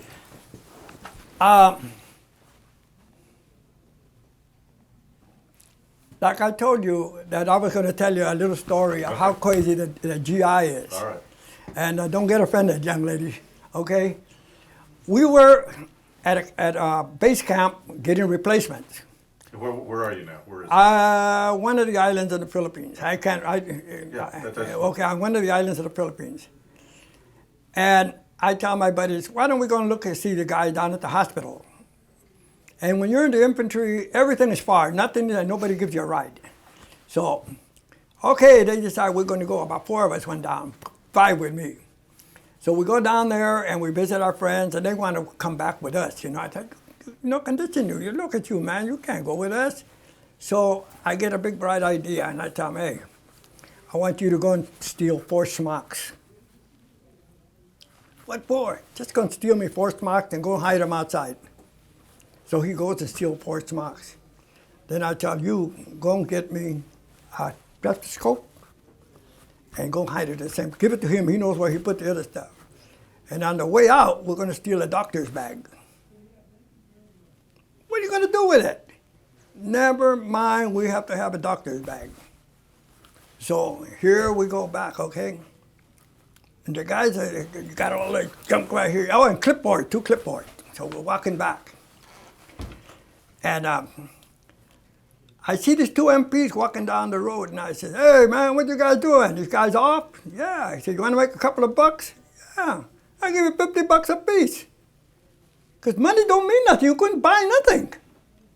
I used to have maybe $5,000 in my pocket, and you come up and ask me, hey, loan me $1,000, I'm going to play cards. You just give it to him, and I'll pay you later. You don't care if he pays you. It's just a lot of weight. Because you get paid, right? You're obviously getting paid while you're there. Yeah, and the thing is, it's just weight. And you get paid in cash. Yeah. So in the Philippines, it was pesos. In New Guinea, it was guilders. And in Japan, it was yens. So here we go. So you would not get paid in American dollars? You get paid in local currency? Even in Hawaii, they had Hawaii stamped in the back. Okay, all right. Go back to your story. So anyway, here we go, and I tell his MPs to follow me down. So here's where he comes. We get to a house of ill repute. And I tell these guys, you guys stand here, the MPs in the front. And I say, okay, who's running this place? Filipino man comes out, me. Then we're going to examine your girls. I said, no, already examined. We're going to examine your girls right now. No, close this place up. They're my MPs, okay? They're not supposed to say nothing, just do what I tell them. So here, we're colonels, captains, medical, you know? And we go in, the guy lets us in, and they look at how many girls work here? And they say about 17. Okay. So we have a little meeting, you know. I want a table with a sheet, now. So the guy looks at it like, you know, wow, these guys are professionals. So he goes and gets the table, puts the sheet, and we examine every one of those 17 women. I am not kidding. Then I told him, how much you charging these soldiers? He said, 5 pesos. That's too much. That's too much. Close it up. And he said, no, 5 pesos, good price. No, 250 or close you up. No, close them up. Here's the MP standing in the door again. So he says, okay. So all these guys that are like, they all know us, and they you know, these guys are crazy. And here we're walking out, like I said, colonels, captains, and here a sergeant, and the other guys were PFCs and corporals. But that is only one of the things that you do that are beyond. It's like in Japan. In Japan, we used to sit in the railroad station, raining like you were throwing buckets, and we'd be sitting on the curb, drinking, and I guess those Japanese were saying, how did they win the war? You know, and then one time I got a bullet go through my hat here. It cut the inside strap to my liner, and it came out the other side. And it turned out to, or how about this one? I got that, I know I got this much time. We were up I had 2 tanks, and we were firing down into some positions in the valley. And we had, my squad was guarding the tank because the Japanese were coming with assassination charges to try to blow them up. And they were hitting us pretty bad, so the tanks had to move. So I moved one tank because they have to go in reverse all the way. It's only one small trail, so they have to go in reverse. So I told my squad to watch the tanks, take some down and take some of the men, and leave me one man, the last man, come up and tell me that all the men are back. So I waited. And I waited. And waited. And nighttime came, and I'm still on top of that hill by myself. So I said, well, I can't go back now. Even the friendly troops will shoot you. So I stayed up there all night. In the morning, I could hear the Japanese. They were that close. I could hear, I guess they were eating or something, you know. And I decided, to hell with this, I'm going to crawl back out. So I crawled back, and I had to go about a mile or 2. Finally, I met the company and my squad. And they looked at me, and I said, what the hell is going on here? Why didn't you guys get me? You know, I'm mad. Damn it, I'm up there by myself all damn night, and you guys are over here. Sergeant Nava, calm down. Let me tell you, and you're going to see we're right. You ready? And I said, yeah, I'm ready. I'm mad now, you know. And he said, look, Nava, look. You were up in the hill? Yes, I was up. You left me there. Well, we thought you did. Now, why would I want to take the men back up there to get their dead body when I could take them up today? You're going to be just as dead today as you were last night. Right? Yeah. Well, you see, that's why you stayed up there. Why should we move a dead body when we can go and get it today? Another time we were up, anytime when the military stopped in combat, they usually go and play cards. So I was in the hole and my friend went to play cards. So I said, hell with this, I'm going to go and watch them play cards too. So I went down there, and then they start putting mortar shells, and the game was still going. And a guy came running down, and he said, hey, they got Nava and Rodriguez. And here I'm watching, not paying attention to him, watching the card game. And I said, didn't you hear? They got Nava and Rodriguez. So I looked up, who? What are you doing here? What are you doing? Watching the game. He said, you're dead. How the hell am I dead? I'm over here. And he said, well, a round just went in your foxhole. I'll be damned. Wow. See, when a guy gets killed, that's about what you say. He said, they got Richard. When? Yesterday. I'll be damned. And you never ask about him no more. So where were you when you heard the Japanese were surrendering? I went to one of the islands, the Philippine Islands, and they put us on a ship, and they took us down. And even then, the Japanese, for respect, they still had their rifles. Mm-hmm. And I remember going into Curie, a naval base, and all of the ships had their cannons pointed straight up. And then as we went into the land, we could see from the hills, from the bottom of the hill to the top of the fortifications they had. So we would have lost one hell of a lot of men if we would have gone in and invasion, because the kids would have, even kids would have fought us. And it don't make no difference killing a kid or a woman or a grandpa, a grandma, or whatever. I mean, if they're the enemy, you're going to kill them. And you have no remorse. You don't feel there's no feeling about killing anybody, because that's your job. So how much longer was it before you were shipped home? That's another thing. I was in Japan, and every time my name came out, I'd take off. Take off? I didn't want to come home. You didn't want to come home? No. What did you want to do? I don't know. How come you didn't want to go home? Because I knew what I was going back to. Which was what? You are an adult now. You are not a young man. You are a man, and you have seen the world. And you don't fit in no more. When I remember when I did get home, and I looked at the house, and I said, this isn't for me. I can't stay here.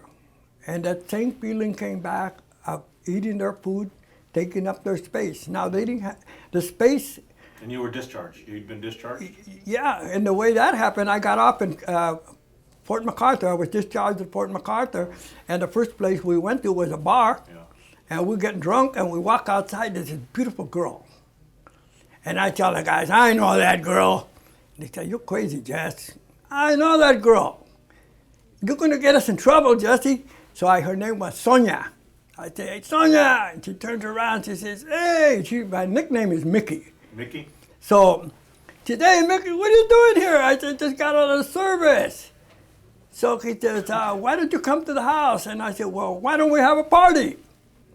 So we stayed there 3 days.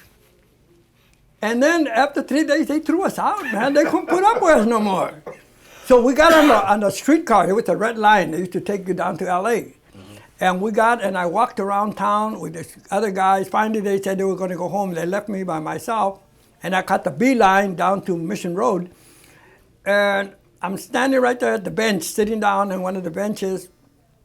And I said to myself, if a streetcar, whichever way, if it goes that way, I'm going back in the service. And if it's coming this way, I'll go home. And my brother happened to see me. My brother Joe. And that's why I went home, but I didn't want to go home. But you came home, and everything was there. I didn't want to spend no time at home.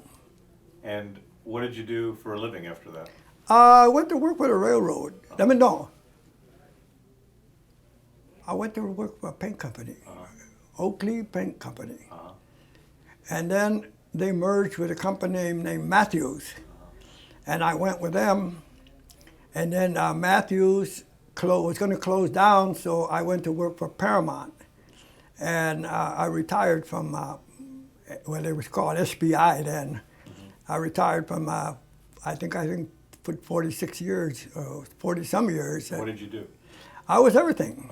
I was from a varnish cooker to a millman, a paint maker, janitor, shovel motor driver. So when you came back, you've been discharged, you do go home. How long was it before you met the woman that you married? That was my first mistake. Uh-huh. I've known her since she was a little girl. I see. See, the families were friends, Uh-huh. and I always used to tell everybody she was my girlfriend, but she wasn't. What was her name? Margaret Her last name? Marujo. Marujo. And, but I always tell people that she was my girlfriend, and there was this guy, his name was Manuel. He used to like her. I wish he would have married her, you know? But, things, So you came back and Margaret was grown up too? yeah. Yeah. And I remember I told her, my mom's going to go down to your house. He said, what for? Well, I'll tell you when I get there. So when I went with my mother down there, and this is the old way, okay? And they knew each other. Her name was Francisca too, and my mother's name was Francisca. And she said, well, so-and-so, how's everything? And then finally get down to nitty-gritties, and she said, well, I'm here to ask for your daughter's hand for my son. And why would your father not do that? I don't know, he used to like to go play rebote, or it's a handball. And here's the girl sitting down and with her mouth hanging open. You didn't tell me nothing. You ain't even ever asking me if I want to marry you. You don't have nothing to say about this. I'm the one that's going to marry you, so you don't have to. You don't even have to say yes. I'm going to marry you anyway. And that's true. That's just the way it happened. What year did you get married? 46. And you and your wife had a family? Yeah, I've got 3 girls, and all my boys are adopted. How many boys? I have 3: Danny, Michael, and Joy. And my Michael, he's still living with me, but he'll only be living with me for about a year and a half more, because I'm going to get rid of him too. No, for the simple reason that he's got his life I only have so much time left. And I want to do it my last years my way. Whoever agrees with it is good. And they don't agree with it, I don't care. You've told me during the course of our talk today that you told me a lot of things you never told your family. That's right. What do you want them to know? What do you want them to know about you and being Mexican American? Well, you see, like right now, I get like in a crying mood because I don't know, it comes over me. It just comes over me. Like I don't sleep nights. Sometimes I don't eat for 3-4 days because I don't know why. It's something that I see a dead dog and blood, and I see a man. I don't see a dog. Blood smells different. How would you like to sleep in a hole with a dead man all night? And I never got to tell you about this Filipino that I killed. He got his arm shot off, and he was supposed to be guarding my hole, because he used to like me. I used to feed him. And he lost his arm with a shell that came, and I thought he went to sleep. So hey man, wake up. And then when I went like that, I touched his arm. He didn't have an arm. So I got a bandage, I went those Carlisle bandage, and I wrapped it, but that blood was running down. And right before that, I was about to drink the water. I was going to take a drink of water, and I put the cup down, and I was trying to stop it, and at that time he could barely talk. But then after, he couldn't talk no more, and I'll never forget this. This is one of the things that plays on you. He got my hand and like this and put it like this, and where like this to shoot him. And I told him, no, we're going to take care of it. But I didn't know. And then he was moaning and making a lot of noise. So I got my, what was it? I got something, a towel, and I wrapped my gun on it, and I killed him. And the thing is that I often wonder if he would have lived or if he would have died. And it's hard to believe You can't torture of what I did, if it was right or if it was wrong. And I live with this. Or like I told you, being in a hole with a dead man, blood running down. I used to dig a hole in the center of the hole so the blood would run down and it wouldn't be all over me. But then the water, I told you, I got this cup of water and I drank it in the morning. I'm all full of blood from his blood. And then they told me, hey, Nava, what's wrong with your face? I don't know, what's wrong with it? Well, I got all this damn dry blood on me. And that's when I realized I drank the blood in the water. And now every time that I drank water, it tastes like blood. Then I used to love to drink beer, and the beer started tasting like blood. So I quit drinking beer. I went to different brands, and it was the same thing. And those thoughts come to you where you have no control. There's sometimes you just don't sleep. You don't know why. You create, like sometimes I say, I have so many problems that I think that one more problem that gets into my head is going to bust it right open like a watermelon. And I stay awake so that thought won't come. You were still proud to serve your country. Hmm? You were still proud to serve your country. There's nothing that flies higher than my flag. You know, because I'm proud of the time that I served my country. I feel I've paid my dues and I'm entitled to be really called an American.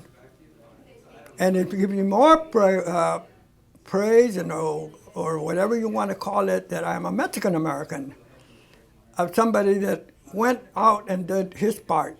And like I always said, I did it for my family and my parents, so they could say, I done their part when they came from Mexico.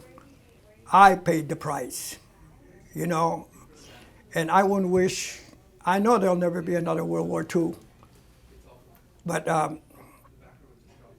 Nava. I lost a lot of friends, and my way of saying it, I think myself that the Lord let me live so that I could do what I'm doing now, so that my friends didn't have no way of expressing themselves because they're dead. And I say I cheated them because I wish I was with them. I wish someday I say to myself, I will meet them and be able to shake the hand. But for now, I've been left to do what I'm doing now. And it's a privilege. Thank you, Mr. Nava. Thank you very much. So it does get emotional. I'm sure it does. And I say, there isn't a man. You're not a man unless you cry.